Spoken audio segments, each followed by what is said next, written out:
Untuk identitas tersangka, yaitu Baharudin, warga Kecamatan Kuta Makmur, salah satu kampung di Kecamatan Kuta Makmur, Kabupaten Aceh Utara.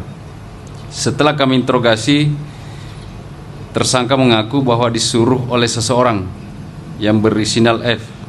Ini kami sudah melakukan pencarian, pengejaran terhadap seseorang yang berinisial F yang menyuruh membawa senjata tersebut. Yang hal ini kami mendalami tujuannya apa, targetnya apa, dia membawa senjata api. Kemudian motifnya, apakah memang membuat kekacauan, membuat suatu agenda, ini kami masih menelusuri.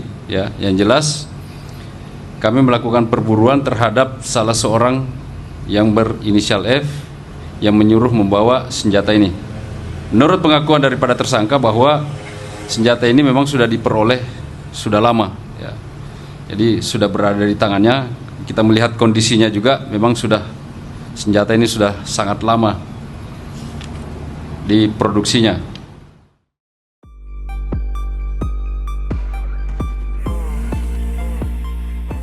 Siapapun diyakini sosok F menjadi simpul penting dalam mengurai apakah aksi pengibaran bendera bulan bintang dan kepemilikan senjata api ilegal di Simpang Kandang Kota Lok Sumawe, Provinsi Aceh pada tanggal 25 Desember tahun lalu bukan sekedar insiden terisolasi, tapi menjadi bagian dari dinamika yang lebih luas dalam lanskap keamanan Aceh pasca perdamaian 15 Agustus 2005 silam di Helsinki, Finlandia.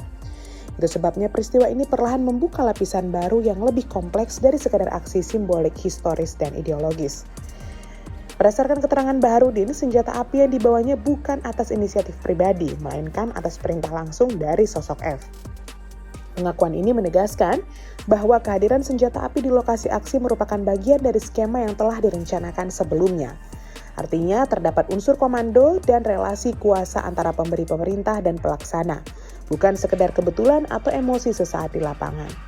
Nah, muncul pertanyaan krusial kemudian, siapakah F dan di mana posisinya? Di Aceh atau luar negeri? Jika ditelaah dari pola yang muncul, indikasi awal lebih mengarah pada aktor yang berada di Aceh. Alasannya, pertama soal akses terhadap senjata api. Senjata jenis M1911 bukan barang yang mudah diperoleh secara acak.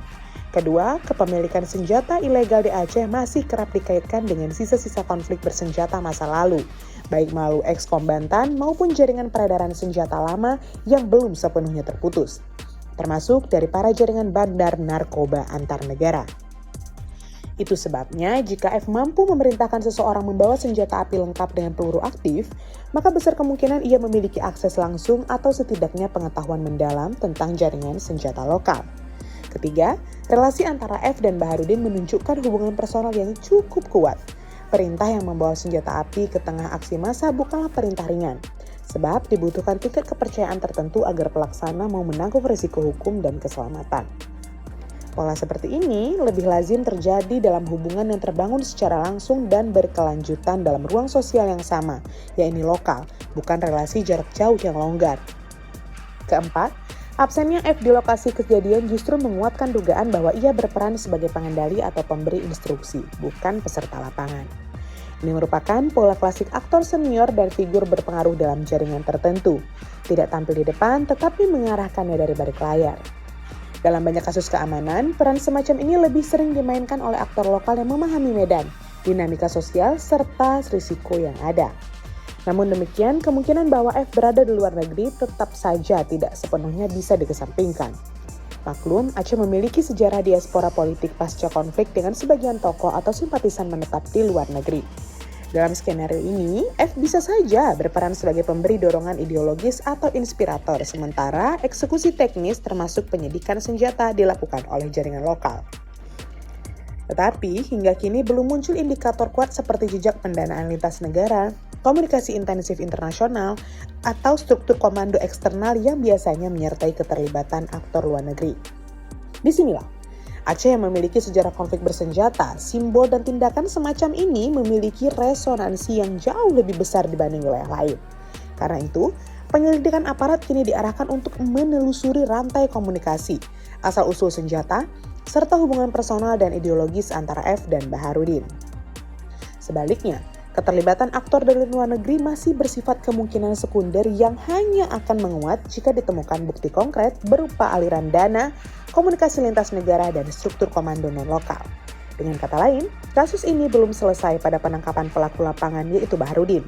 Sebab senjata api yang dibawa Baharudin telah menjadi pintu masuk untuk membaca ulang peta aktor, motif, dan potensi ancaman yang lebih luas terhadap keamanan dan stabilitas Aceh pasca perdamaian. Karena itu, kita tunggu hasil kerja polisi selanjutnya.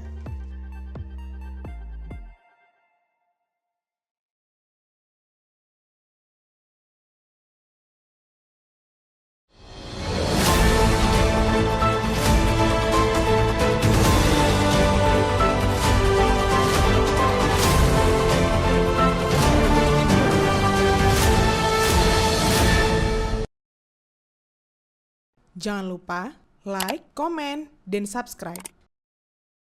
Serta aktifkan lonceng notifikasi.